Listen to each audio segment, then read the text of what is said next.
Hello and welcome to today's episode where we feature leaders in engineering. Today's guest is Paige Brue. She is the CEO of Surf City Hydraulic Engineering. Welcome, Paige. Pleasure to have you here. Thanks. Happy to be here. So let's kick this off a little bit about your background and your journey from environmental engineer to actually running a business. What did that journey look like? Yeah, sure. Well, when I was in high school, I became interested in floodplain type engineering and drainage because my hometown in Franklin, Indiana, experienced a pretty devastating flood back in 2008 and impacted a lot of people during a time that was already economically difficult. And I just became really fascinated with the cleanup process and how the town went forward with designing things so that didn't happen again.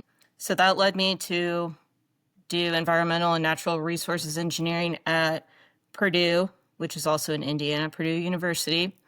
So that's where I got my undergrad. And then after graduating from there, I went to NC State where I continued along a similar path. And then after I graduated from all that schooling and finally got into the workforce, I started in consulting within North Carolina. I stayed local and worked at AECOM for a couple of years. Then I ultimately moved out to California because my husband got a job here, and again stayed within consulting, working within the water resources field. So throughout my career, I've done a lot of hydrology and hydraulic analysis, dam breach modeling, which was really cool for a while, and then some of your more traditional like land development type work, developing grading plans and stormwater reports and things like that.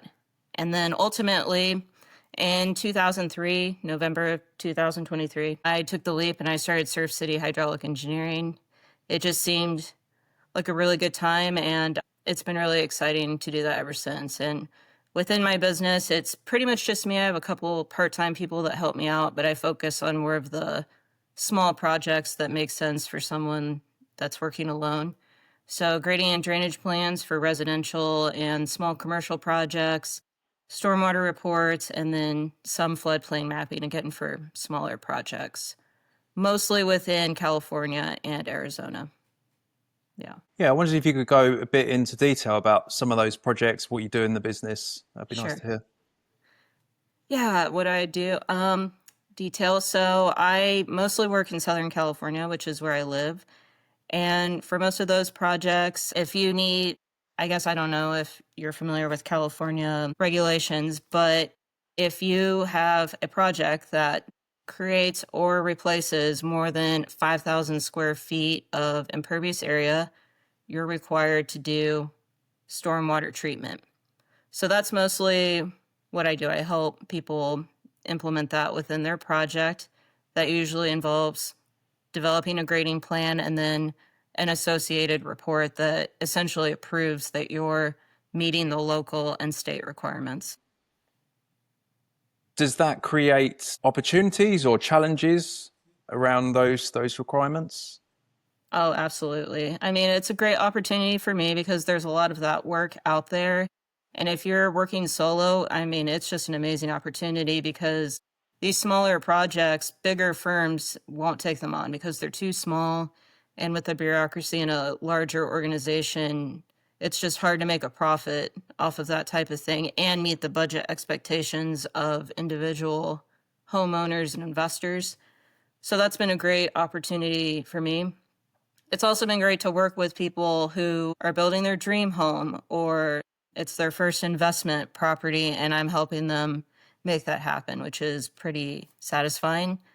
It can be a challenge because sometimes it's difficult to get people to understand why they need to do all of this. They just see it as unnecessary red tape, I guess. But then once you explain and they feel like they're doing a good thing, it that can also be nice. Yeah, so would you say you're quite specialized then in what you do? I think so. Yeah, I mean, there's definitely other people that do this work, but yes, I'm definitely very specialized within the drainage and stormwater world, I would say. Yeah. So I remember when you mentioned, when we spoke before, you mentioned about floodplain mapping. I wonder if you could just talk a little bit about that. Yes. Yeah, that's one of my favorite things I get to do. There's not many projects out there that are feasible for one person to take on necessarily, but I still do some of that. I do a lot of LOMAs for individual properties in California and Arizona, and that's basically proving if a homeowner is building something that their structure will be elevated above a base flood elevation or a 100-year water surface elevation. So that's fun. And I use HEC-RAS for that, the HEC-RAS software. And HEC-RAS is a fun software to play with, and it's developed by the U.S. Army and Corps of Engineers. I'm not sure if you're familiar with that software. No. No. It's used around the world, so that's why I thought maybe you would know. But like, for example, Australian Water School, they talk a lot about it, even though they're in Australia. So it's a neat software. It's freely available to everyone, and it's what FEMA expects on their floodplain mapping. And things are going from one-dimensional modeling to two-dimensional modeling, which is also very exciting for people in the industry because it's more accurate. The software is not as clunky as it used to be. And now the Army Corps is actually going towards a new approach with more of like the modern graphical user interfaces and things like that. They've actually brought software people in because before the software was basically coded by engineers, but then they learned coding. Now they've got people with, that have a UX background and all of the other software stuff. So if anyone's interested, RAS 2025 is what it's called, or is that it? I think so. I think that's what it is, RAS 2025. But it's the Army Corps' new software. They say don't use it for projects yet. It's not ready, but it's fun to play around with, and it's got some new meshing features and things like that. So, Okay. yeah. Yeah, I wondered if you could expand a little bit on that, on any particular changes you can see with it when it comes to like innovation or tech. Like where do you see things moving forward? Yeah, as far as innovation in tech, well, definitely again that 1D versus 2D. So back even when I started, and that wasn't even that long ago, that was just a little over 10 years ago, I started working in this world and I did a lot of floodplain mapping. So you would cut cross sections based on terrain or survey data, and then you have to bring it in, and things weren't even geospatial then. So it would just be like lines in a program and that's it. But now you can put things on top of maps, which is extremely helpful and it's better for visualization. And then the 2D world, that's really where things are going. I mean, RAS 2025, they don't even have 1D yet. So with 2D modeling, instead of the cross sections and lines and stuff, it's more mesh based, and you're creating animations, and it's great for clients because they can visualize water depths more easily, and it's just visually, I guess, more impressive. And when that first came out, the run times were really long. So you'd create a model, and then you'd have to wait like 6 hours to see if the model would even run, right? And then it's like, oh no, I made a mistake, got to do that again. So then you do a few things, wait 6 more hours, and as you can imagine, that would mean that these models would take a really long time to develop for something like alluvial fan flooding or dam breach modeling, which doesn't, those applications don't lend themselves as much to 1D. So the 2D is great for that. And the innovations that the Army Corps is putting out for that aspect of 2D modeling, it's pretty impressive. They've got some new meshing tools allowing you to connect to different servers within other aspects of the federal government for land use and things like that.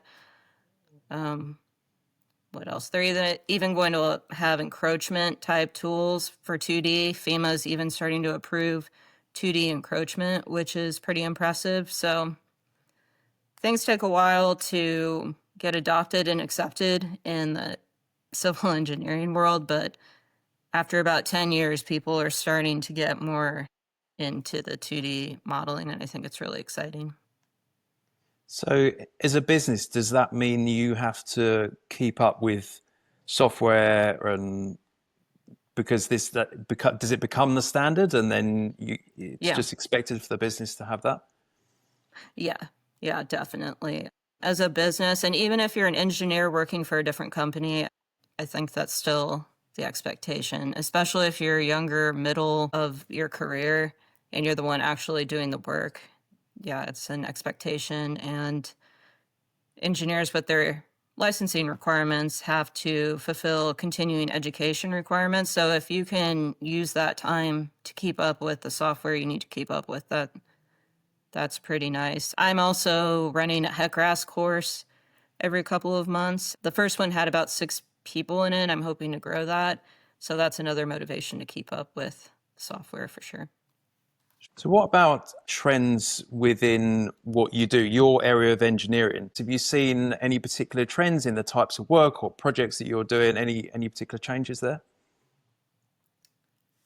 Yeah, I think so. I mean, I guess within the land development space, I think stormwater requirements have become probably clearer and a little bit more stringent over time. So that's been exciting. People are now worried about microplastics and that sort of thing because stormwater is one of the biggest sources of plastic pollution in the world. It's something we have to worry about. And I've started hearing people talk about, okay, we're so worried about plastic in stormwater, right? But then you see a lot of these proprietary products that people put in to meet their stormwater requirements. And what are they? They're plastic. They're Yeah, plastic tanks and plastic parts. And we're putting more plastic in the ground while also worrying about microplastics leaching into soil. So I think there's a push to get back to more of the vegetated type stormwater BMPs. And if anyone can figure out an alternative for these proprietary devices from plastic, I think they'll probably make a lot of money and make the world a better place.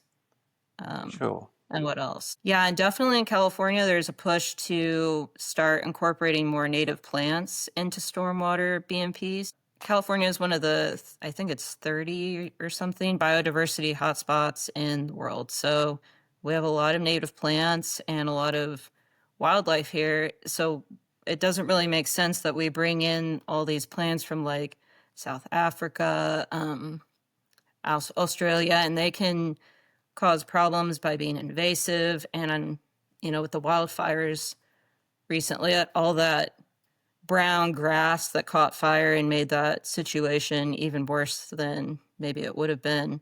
So there's a push to start incorporating more, what do we call it? Climate adaptive plants, which is basically plants that are native to this environment and don't use as much water and don't create a situation where they're a tinderbox for fires and things like that. Yeah. Sure. So I would say that's another trend within the stormwater world that people are thinking about.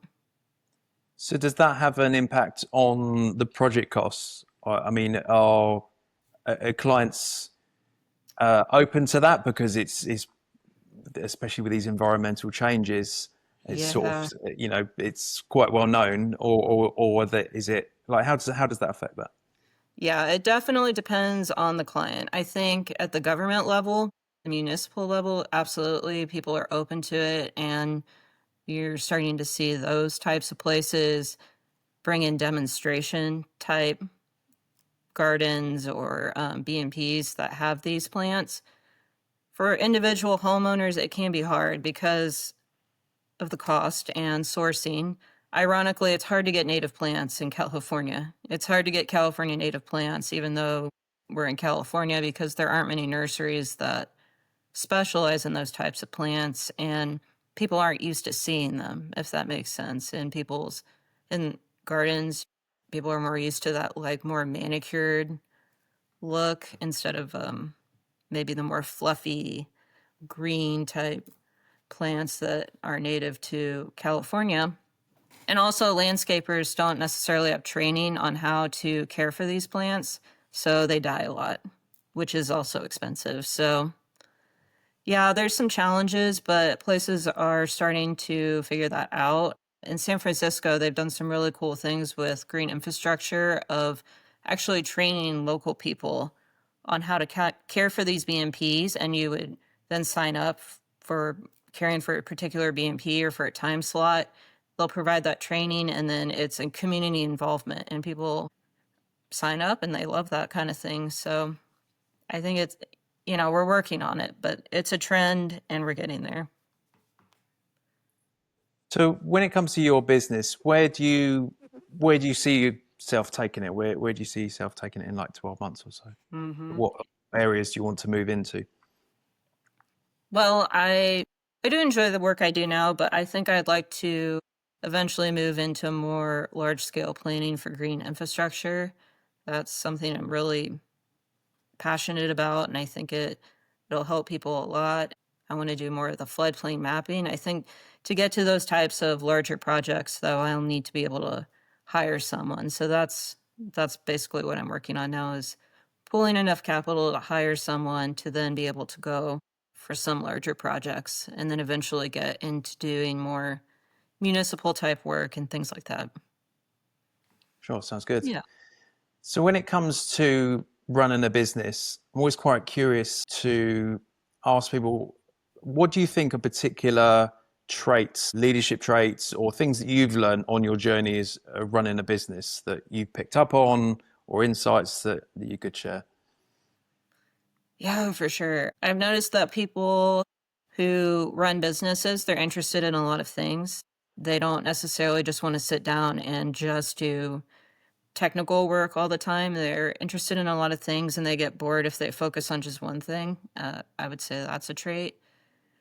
People that know themselves well and know their strengths well, I think that's another important trait of leaders, because we all attract different kinds of clients, right? And we're all different types of people. That's why there's different firms everywhere. Not everyone is the same. So you have to understand your own strengths and what you can do to, I guess, leverage your unfair advantage. So, and then probably somebody that is willing to ask for help or figure out how to improve their weaknesses, for sure, whether that's paying for a coach or just doing online research, things like that. People who, again, are very self-aware and they're working on their weaknesses, but they're also leveraging their strengths. Those are the people I've noticed that do really well in business.